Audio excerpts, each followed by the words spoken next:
We're joined now by Steve Beuerlein, Steve, an analyst for NFL on CBS, and he jumps on tops, and you see him on Monday Quarterback with Shine. He's all over the place. He works a lot, basically. NFL Monday Quarterback on CBS Sports Network with Gannon and Boomer and the entire crew. Trent. Hey, Steve, it's Tiki and Tierney. How are you today, buddy? What's happening? I'm doing good, Brandon, but don't give Boomer credit for being a regular on our show. He's not one of the he will try to put his name on every show out there. You know that. That's true. Because he wants to be known. He wants to be known as the hardest working guy in the business because he does Westwood One. Right. He has local CBS. And he lets you know about it, too, doesn't he? Take my private plane. Tired. Craig, I'm tired. I flew in on my private jet last night. I did the Monday, and I'm so tired. You know, Take some med calls. I can't come in. Governor Christie, come fill in for me. Right? How you been, buddy? I'm good.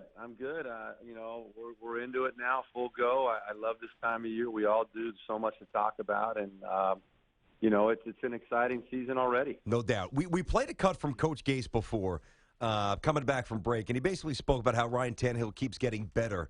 And you could answer that or really look at that one of two ways: getting better since Gase walked in the building, or getting better, which I'm sure is what he meant, or getting better since the day that he was drafted. I mean, this kid, and he's confounding because he's nowhere near bad enough to write off and bury, but he's nowhere near good enough or consistent enough to anoint the franchise quarterback. Ryan Tannehill, what the hell is he, Steve? I still don't know. Well, you know what? I just got off the phone with a Miami radio station. We had the same conversation.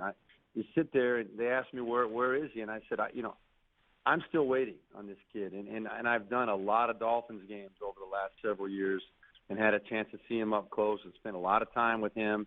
And I'm just waiting for it to happen. And he's been through a lot. We can't underplay the fact that he has been through a lot with head coaches, with offensive coordinators, with different players. I think he's been kind of shorthanded with some of the talent around him at times. They haven't done a great job protecting him. But you guys both know the bottom line is the proof is in the pudding. Yeah. You got to step up at some point and make some plays and consistently show that you can play at this level. And he hasn't done it yet. Tonight, man, he's got a big challenge in front of him going against a really ticked-off Cincinnati Bengals team about what happened last week to them. And now national television, they don't want to go 1-3. No. So he's going into a beehive tonight. And I would be very surprised if it went well for Ryan Tannehill and the Dolphins tonight. You know what, Steve? I was with a friend, and I relayed this story to BT earlier in the week, who was, after he got sacked, fumbled right point blank. Cleveland should have beat them if they could make a field goal from basically extra point range. But at the end of the day, the guy said, and he was mad, obviously. He was extraordinarily mad at Tannehill. Didn't have the pocket presence. He said, this guy's a receiver, and he's always going to be a receiver and never a quarterback. Can you discount that statement enough, the fact that he didn't play it until he kind of got later in his college career?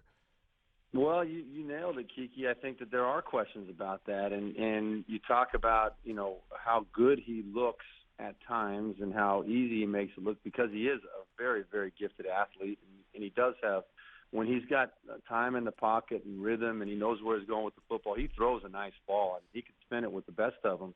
But he is still – you go back to what he was initially, and it was a wide receiver. And so until he proves that he is a quarterback at this level, I don't think that defenses are going to respect him from that perspective. And I don't think people are going to give him – the respect that maybe he does deserve. That hey, I have played a lot of quarterback at this point now. I have made the transition. Yes, I'm still learning how to be better at the position, but I am a quarterback. But I think until he starts having success, people are always going to bring up that fact that he really was a wide receiver when he went to college. It is what it is. Talking to Steve Beuerlein with us, who carved out a terrific career, 14 years and a huge 99 season. Pro Bowler, 36 touchdowns with Carolina, nearly 4,500 yards. And, of course, you see him on the NFL on CBS all the time, calls a bunch of games, and you see him on Monday. Boomer floats in on occasion, but Steve is always there on NFL Monday QB on CBS Sports Network. Is only so much to extrapolate from game film or, just even rhetoric that kind of comes out of a season 3 games in. The one thing I see about the Bengals, let's flip to them here, Steve. They were a missed extra point and a chippy field goal against the Jets away from being 0-3. They lost some weapons in Sanu and Marvin Jones, Burfict with the suspension. So there's some circumstance, to be fair to Cincy, who's won a lot of games for a while now. But they just don't feel the same. Is that temporary, or is there something wrong with this team this season? Well, number one, I don't want to be cheated out of 3 years in the NFL. I played 17 in the NFL. I don't know my pension is paying me for 17. Nice. At that point, so I was on IR a couple of times. That doesn't count, Beuerlein. Come, nobody cares about that. Come on, keep going. Those years count. All right. Count, man. Come on. I got you. But anyway, as far as the Bengals go, yeah, you're right. But you know what? It's the NFL. You guys know there's a lot of ugly wins out there, and every team that wins a Super Bowl, there's 4 or 5 games during the course of that year where they squeaked them out. I mean, you look at the Baltimore Ravens; they're 3-0, but they haven't blown out anybody, and I think they're a pretty darn good football team. But they had their hands full. They only beat the Jaguars by 2 last week, and you know, Blake Bortles threw 3 interceptions. So there's a fine line between you know, being regarded a good football team and being regarded as a team looking for its identity and being lucky. It's all a matter of how you spin it. And right now, a 3-0 team can spin it as, hey, we're a pretty good football team. A 1-2 team or you know, 0-3 team is going to say they're not getting any breaks. They've lost a couple of heartbreakers. You know, whatever. The bottom line is, you got to find a way to get it done. And if your team is struggling a little bit but still find a way to get it done, that's encouraging because you know you've got better days ahead. You know you're capable of playing a lot better, and you're still finding a way to get it done. I don't think anybody in the league that watches football, that studies football, thinks the Bengals are not a very good football team. They have the same players. They've been deep. You know, they've contended for that division every year for the last several years. They haven't won a lot of the big games down the stretch, but I think everybody respects them as a very good football team. No one will take them lightly. They're going to have to bring their A game every week because people do respect them as one of the top teams in the league, and they're not playing that great right now. So we'll see what having Burfict does tonight for their defense and maybe energizes that stadium a little bit.